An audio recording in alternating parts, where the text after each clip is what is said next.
E olha que coisa linda que diz aqui no Evangelho. É verdade que há pais e mães que não cumprem com o que poderiam, não conseguem levar à frente a tarefa de ser pais e mães no sentido positivo. Mas aí diz o Evangelho, isso a gente deixa para Deus cuidar.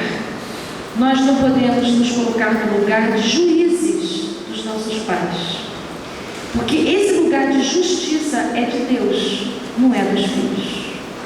Então a gente precisa diminuir a nossa arrogância e não julgar nosso pai e a nossa mãe. Se a gente estivesse no lugar de pai e mãe, como é que seria isso? Nossos filhos julgariam se a gente foi bom pai ou boa mãe? Né? Então, aqui no Evangelho é muito sábia essa palavra. Se os nossos pais foram bons ou não, é importante a gente se abster desse julgamento. A gente deixa essas contas com Deus. Por quê? Porque na encarnação anterior eu não sei como é que foi essa configuração. Quem fomos nós em relação ao nosso pai e à nossa mãe, para que nessa encarnação a gente nascesse como filho? Nós não sabemos, e diz ainda no Livro dos Espíritos, é bom que haja o esquecimento do passado. Bom por quê? Porque com o esquecimento do passado, a gente tem a chance de começar de novo. E é tão bom, né, gente? A gente poder começar. Recomeçar é muito bom.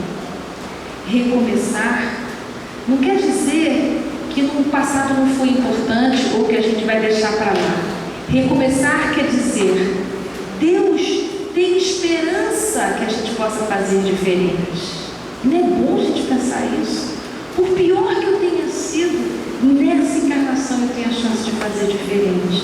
Aliás, a gente tem a chance de fazer diferente todo dia.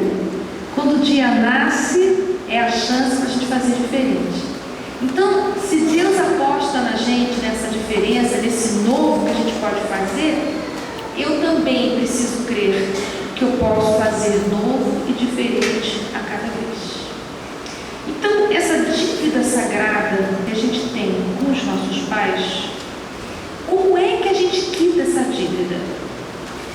Nessa encarnação, a gente quita parcialmente sendo pai e mãe de alguém. É uma possibilidade. Não precisa ser efetivamente filhos da carne. Podem ser filhos no trabalho, pode ser filhos numa creche que você trabalha, podem ser seus alunos quando você é professor, enfim. Todas as vezes que a gente passa adiante o afeto que a gente recebeu de nossos pais, né, esse amor que flui dos nossos pais para a gente, inclusive que flui de nossos avós e avós, se a gente deixa passar por nós à frente, é uma maneira da gente, vamos dizer assim, equilibrar esse afeto que a gente recebe. Para os nossos pais, diz o Evangelho, o que a gente pode fazer é gratidão. Então, sermos gratos à vida que a gente recebeu é a gente poder cuidar ou amparar os nossos pais na sua velhice. O Evangelho, inclusive, nos aconselha a gente fazer mimos com o nosso pai e nossa mãe. Nós tão bonitinhos, né? Que a gente possa satisfazer as pequenas vontades, né? Um docinho, aquele queijinho, ou aquele passeio, coisas pequenas, para que a gente possa dar um pouco do que aquilo foi, né, nos ofertado quando na infância, né? Bom, seguindo, aqui no Evangelho do item 5, há uma passagem de Jesus, quando ele chega na cidade e a mãe chama Jesus para ir numa determinada comemoração. E aí Jesus está entretido, trabalhando, curando, fazendo os trabalhos dele. E aí, olha, Jesus, a sua mãe está chamando porque tem que ir no casamento e tal. E aí ele responde, mas quem é minha mãe e quem são meus irmãos? Então pode parecer estranho que Jesus tenha respondido de uma maneira até um pouco rígida, né? Mas diz o Evangelho que Jesus não iria se contradizer. Quando ele diz, quem é minha mãe e quem são meus irmãos, ele está se referindo que ele é irmão da humanidade. Então, mãe e irmão são todos aqueles que se aproximam de Jesus e têm com ele algum tipo, de compartilhamento. Então, quando ele diz assim, Pai nosso que estás nos céus, Jesus está dizendo, nós todos somos irmãos. Então, que a nossa irmandade, ela transcende os laços do corpo. Então, são nossos irmãos os companheiros da casa espírita, são nossos irmãos os nossos vizinhos, o síndico do seu prédio, não é? São nossos irmãos os nossos companheiros do infortúnio, são nossos irmãos aqueles que a gente não vê, são nossos irmãos os que estão nas celas, os que estão presos há anos, os que estão nos hospitais, são nossos irmãos os ricos, os abandonados, os loucos, todos são nossos irmãos. Então ele está dizendo para a gente, a mesma devoção, o mesmo cuidado que a gente tem para com os irmãos da carne, que a gente possa levar isso para a humanidade onde quer que a gente esteja. Então, quem é meu pai e minha mãe? Quem são os meus irmãos? Todo aquele a quem eu me dirigi. Então, aqueles companheiros do trânsito também são nossos irmãos. Então, quando você quiser buzinar, lembra, seu irmão está naquele carro do lado, Verdade. Bom, se a parentela corporal não é a nossa parentela espiritual, mas pode coincidir, significa a nossa parentela espiritual, que são aqueles espíritos afins. Não é verdade que às vezes a gente tem um amigo que é muito mais próximo do que um irmão corporal? Não é? Às vezes a gente até fica pensando, puxa vida, ele é muito mais meu irmão do que o irmão que nasceu lá em casa. O que isso quer dizer? Que nós temos uma grande família espiritual, sim. E que às vezes, quando a gente vai reencarnar, parentes dessa família espiritual vão para famílias físicas diferentes. E aí a gente vai reencontrar esses afetos de repente, na escola, no trabalho, e a gente reencontra. Assim também a gente reencontra os nossos parceiros afetivos, amorosos. A gente não sabe como, sente uma coisa singular e especial por alguém. São reencontros que a gente vai tendo na vida inteira. Um professor estimado, uma amiga querida, o seu marido, a sua esposa, são reencontros, afetivos. Essa parentela espiritual, ela transcende o nosso parentesco físico. Quando consegue coincidir, é uma bênção.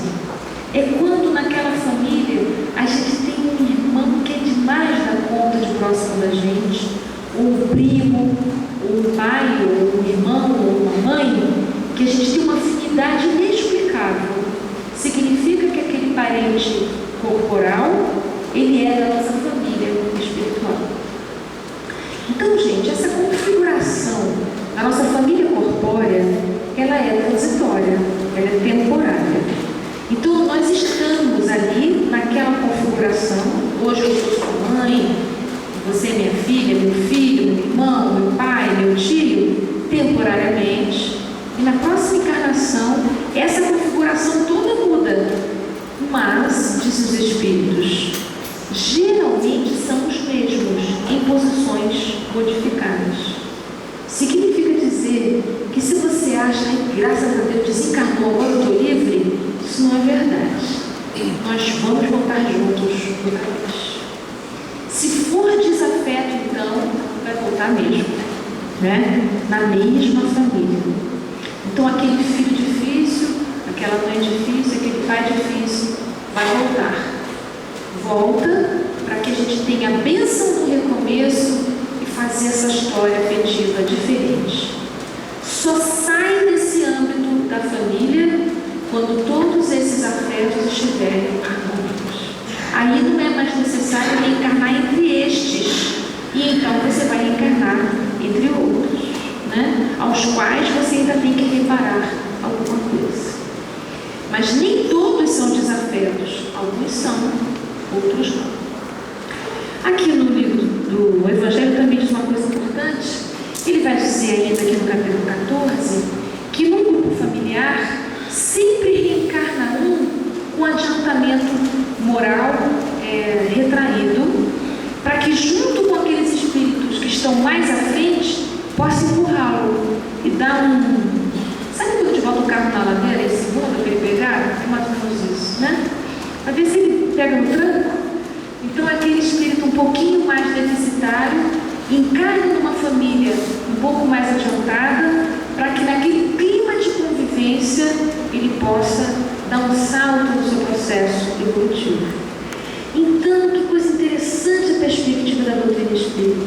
Aquele irmão difícil, devagar, quase parando, que é encostado, que é lento, que a gente tem vontade de deixar ele para escanteio, a doutrina espírita diz assim: não, peraí, é justamente por isso que ele está entre vocês, porque vocês já são mais rapidinhos, então ele precisa respirar este clima da família para que ele possa avançar. Vamos pensar o contrário. Será que um espírito com dificuldade de crescimento, se ele encarnasse numa família muito atrasada, como é que seria para ele evoluir, não é? Uma criança com dificuldade de aprender a ler e escrever, eu vou colocar essa criança numa classe que todo mundo está desse jeito? Ou eu vou colocá-la misturada numa classe em que ela possa, inspirada pelas outras crianças, ela se sinta convidada ao crescimento, né? E vocês podem pensar: puxa, mas isso não traria uma sensação de menos-valia? Não se sente menor uma pessoa que tem dificuldade de andar? Pelo contrário, né? A gente não está colocando uma situação humilhante, né? O que Deus faz é misturar para que na convivência possa haver estímulo para o crescimento. Então, aquele irmão difícil, pelo contrário, o que Jesus aconselha para a gente? O que o Evangelho diz? Abraçai o seu filho difícil, falando para a mãe e para o pai. Você tem alguma coisa a ver com isso? Então, o pai ou a mãe que está vivendo uma situação difícil com seus filhos, eu, enquanto pai e enquanto mãe, tenho alguma coisa a ver com isso. Por que eu vi mãe dele, o pai dele? Porque alguma coisa diferente você tem para oferecer para esse filho, né? Eu me lembro quando meu filho do meio entrou na adolescência,